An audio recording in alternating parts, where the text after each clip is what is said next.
Hola, ¿qué tal? Estamos acá en la casa de nuestro amigo don Mario Raúl Villar, quien tan gentilmente nos abre la puerta de este maravilloso museo que él tiene para hablarnos, contarnos y conversar un poquito de todo lo que fue la participación de Coronel Bogado, de los bogadenses en la Guerra del Chaco, contarnos un poquito esas historias, esas anécdotas que él tiene y entonces enriquecer un poquito esto que tanto nos gusta, que es la historia de nuestro pueblo.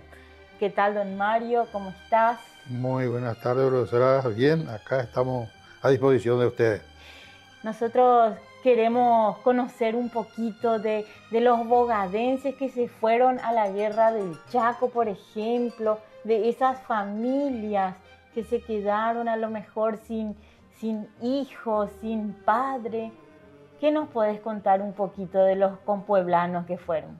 Y bueno, todas las guerras son crueles y a muchos les deja el hogar sin los padres, sin los hijos y hasta las madres, porque muchas mujeres también fueron a la Guerra del Chaco como enfermeras, como combatientes mismos. Y sobre la Guerra del Chaco hay mucho que hablar. Sinceramente, a mí siempre me emociona porque, no sé, me llena el alma de tristeza saber de que dos pueblos se hayan destrozado de esa manera en una guerra cruenta traída por nosotros, por los ingleses. Pues los ingleses es lo que nos trajeron la Guerra del Chaco, por el posible petróleo que tiene seguramente el Chaco dentro en el subsuelo. Y bueno, y todo eso a mí me emociona mucho porque muchísima gente murieron al santo cohete. La verdad es que sí, todas las guerras son muy crueles.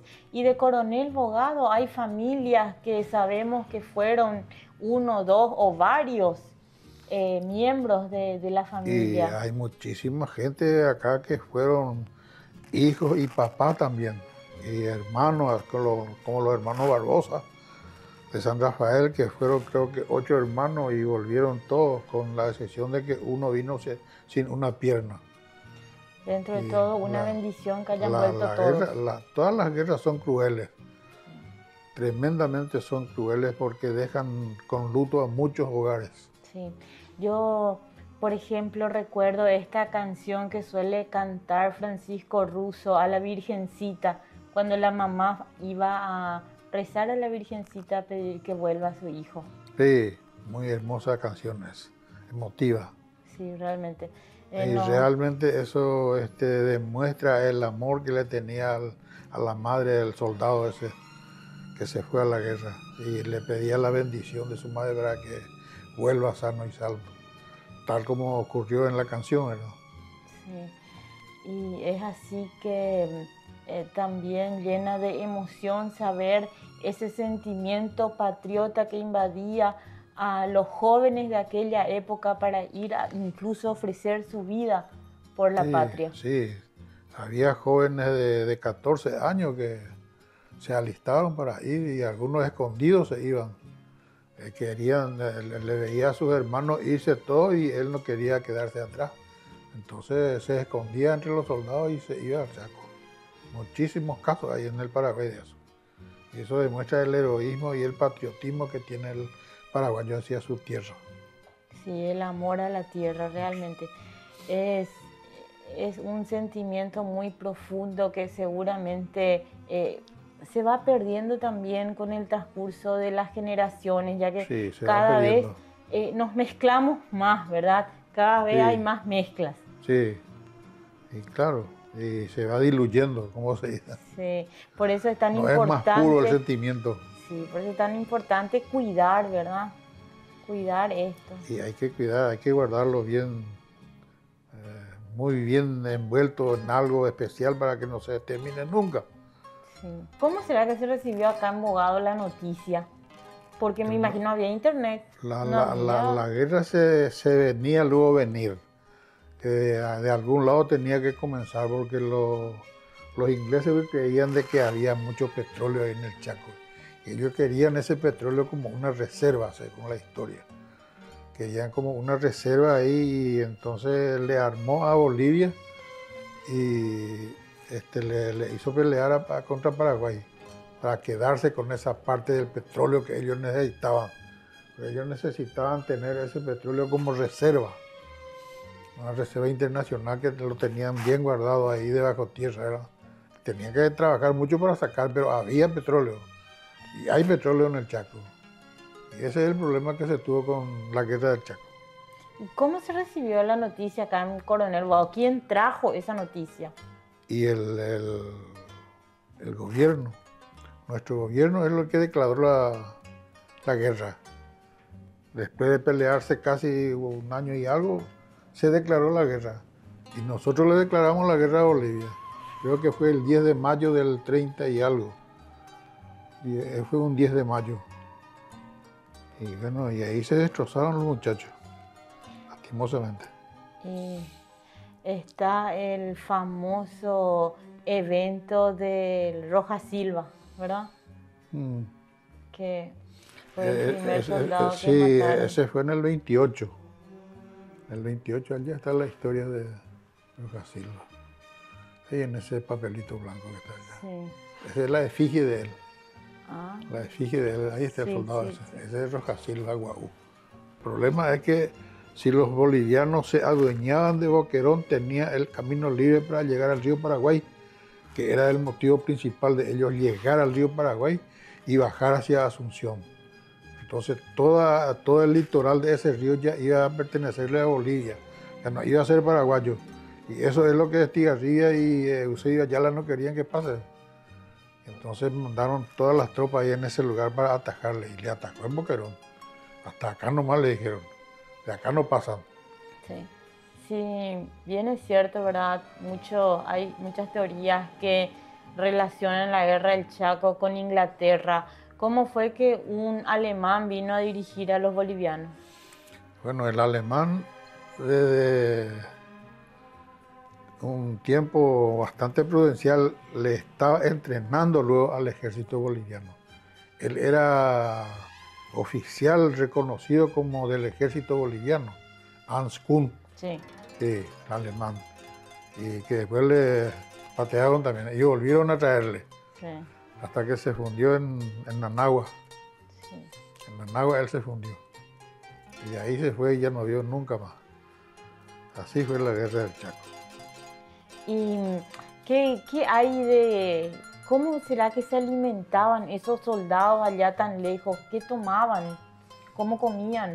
Y, ¿Se bueno, sabe algo de eso? y tenían una especie de comisión de aprovisionamiento. Y esa comisión era la que se encargaba de juntar todo lo que pueda ser comestible y no perecedero, ¿verdad? Para mandar al Chaco. Y así se le alimentaba, por lo menos pocamente, pero una vez, una comida al día por lo menos comían. Y aguantaban los soldados. Muchos sufrieron. Hambre, sed, cansancio, enfermedad, toda esa alimaña que hay en el mundo sufrieron nuestros soldados.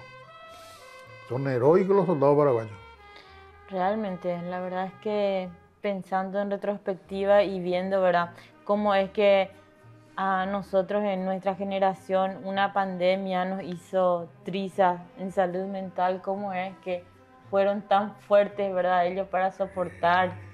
Soportaron todo, cansancio, sed, hambre, enfermedad, toda la alimaña que había se enrostraban en ellos y aguantaron.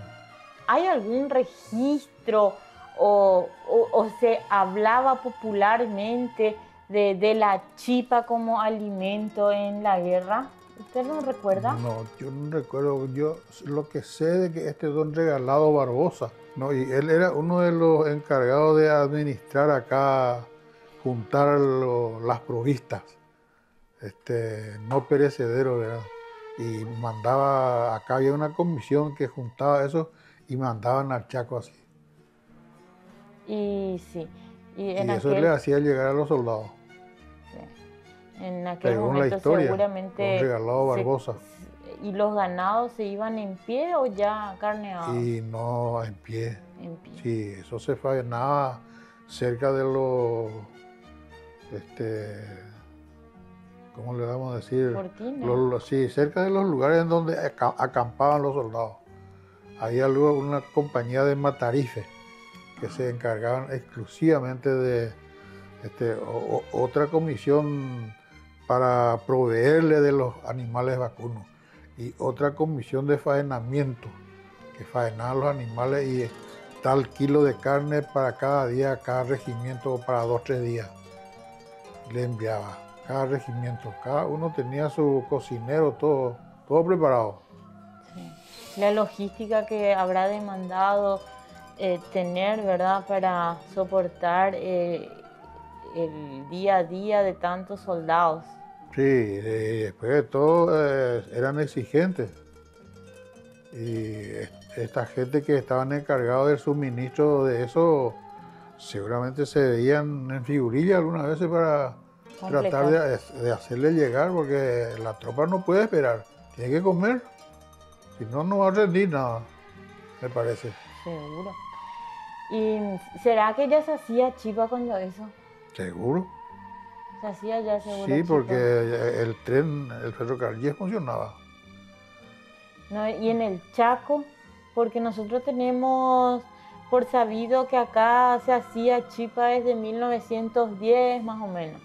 Y seguramente que en el Chaco había gente que ya hacía chipa para darle a los soldados también.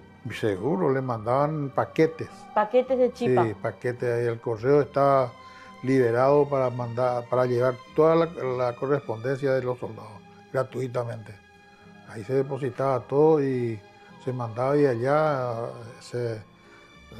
soldado fulano de tal, regimiento tal. Entonces a ese regimiento mandaban ese paquete. Y cuando llegaba eso, dice que había una algarabía de la Gran 7 entre las soldadescas. Porque a alguien le iba a tocar algo y al que no le alcanzaba, dice que el otro le convidaba y era una minga ahí entre ellos, claro. Estaban todos juntos en una misma causa. Totalmente. Tremendamente, eran solidarios entre ellos mismos. Y después de la guerra lo mismo. Pues yo me acuerdo cuando estaban en impuestos internos, ahí se le pagaba el sueldito. Y ahí cómo se hacían así bromas de toda clase. ¿De dónde dejó y voy la guerra? Venden sandía y vivir. Así se tentaban entre ellos. Me acuerdo de Hilarión Frete, un veterano. Era jodido.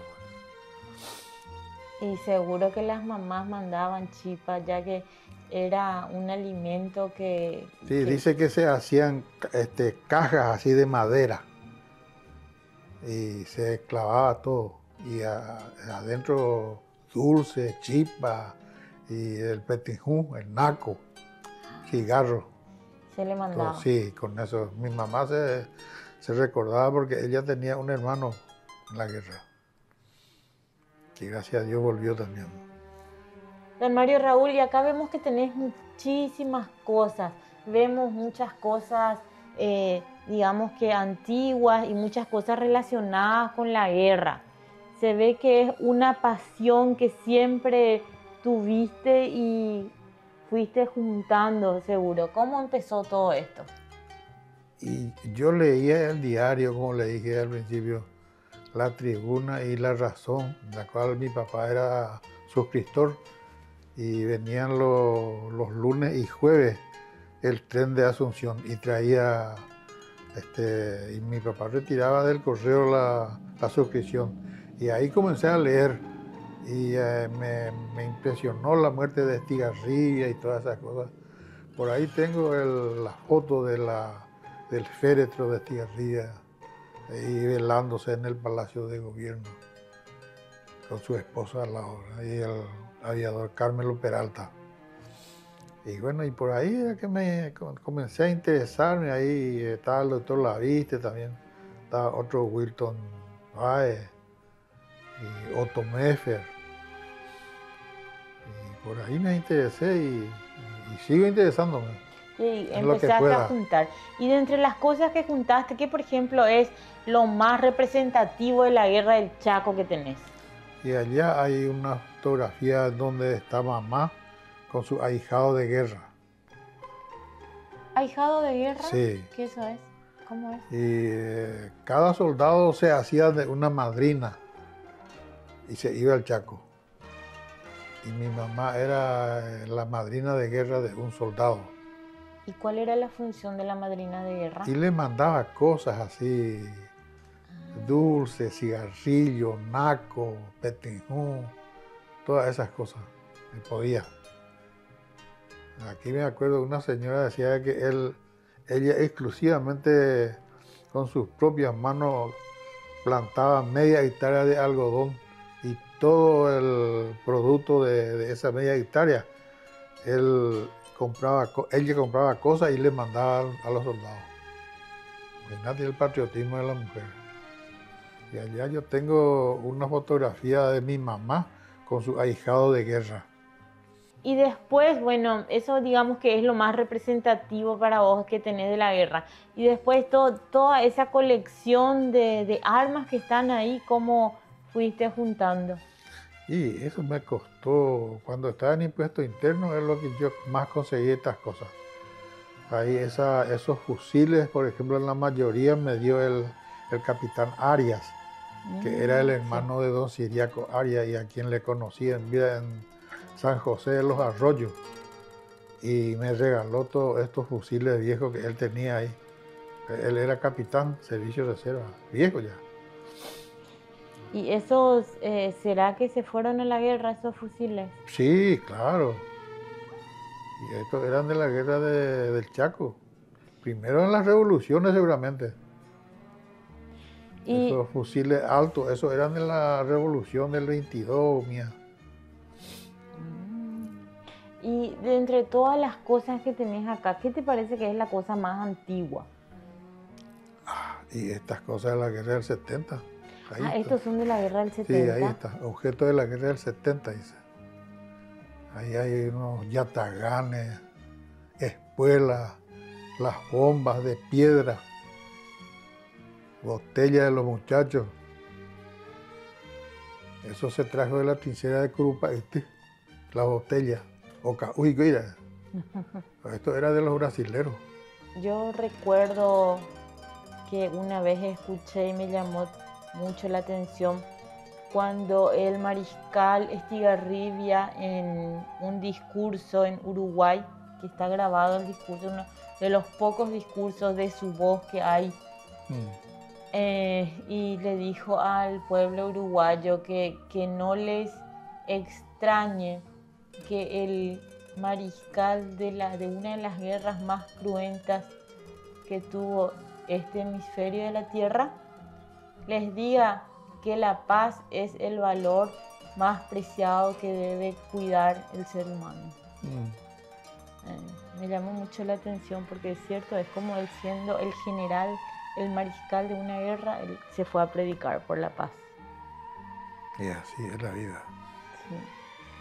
Y don Mario, contámelo un poco algo que de todas estas maravillosas cosas históricas que vos tenés, decime qué es algo que te llamó mucho la atención y cómo conseguiste. Los jarros, por ejemplo, conseguí porque cada soldado paraguayo tenía esto, el jarro boliviano. Ahí está. Sí, sí, sí. El jarro boliviano. Este se desarma así y ahí ya está el jarro. A ver cómo es. No sé cómo es.